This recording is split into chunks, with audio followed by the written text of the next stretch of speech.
அறிவாளி, வியாபாரி, தொழிலாளி இவங்க 3 பேருமே நண்பர்கள். இவங்க எப்பயாவது ஒரு தடவை ஒரு இடத்துல சந்தித்து பேசுகிற வழக்கத்தை வச்சுருக்காங்க. அப்படி அவங்க ஒரு தடவை சந்தித்து பேசுகிறப்ப நம்ம ஒரு ஆள் இல்லாத தீவில் மாட்டிக்கிட்டோம் அப்படின்னா நம்ம என்ன பண்ணுவோம் அப்படிங்கிறத விவாதிக்கிறாங்க. நம்ம எல்லோருமே ஒரு தனித்துவமான சிந்தனையை கொண்டவங்க அல்லவா? அப்படி அந்த 3 நண்பர்களுமே ஒவ்வொரு சிந்தனையை சொல்கிறாங்க. என்ன சொல்கிறாங்க அப்படின்னா, அறிவாளி என்ன சொல்கிறாரு அப்படின்னா புத்தகத்தை படிப்பேன் அப்படின்னு சொல்கிறாரு. வியாபாரி என்ன சொல்கிறாரு அப்படின்னா நான் அந்த தீவில் பணம் சம்பாதிப்பதற்கான வழியை தேடுவேன்னு சொல்கிறாரு.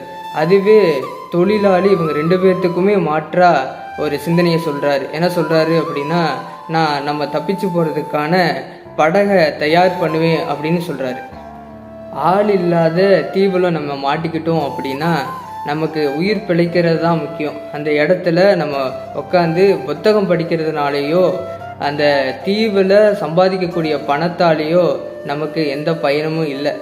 அப்படி அந்த சூழ்நிலையில் அதுக்கு ஏற்ற மாதிரி நம்ம செயல்படுறது தான் அவசியம் அப்படிங்கிறத இந்த விவாதம் மூலியமாக நம்ம தெரிஞ்சுக்க வேண்டிய ஒன்று.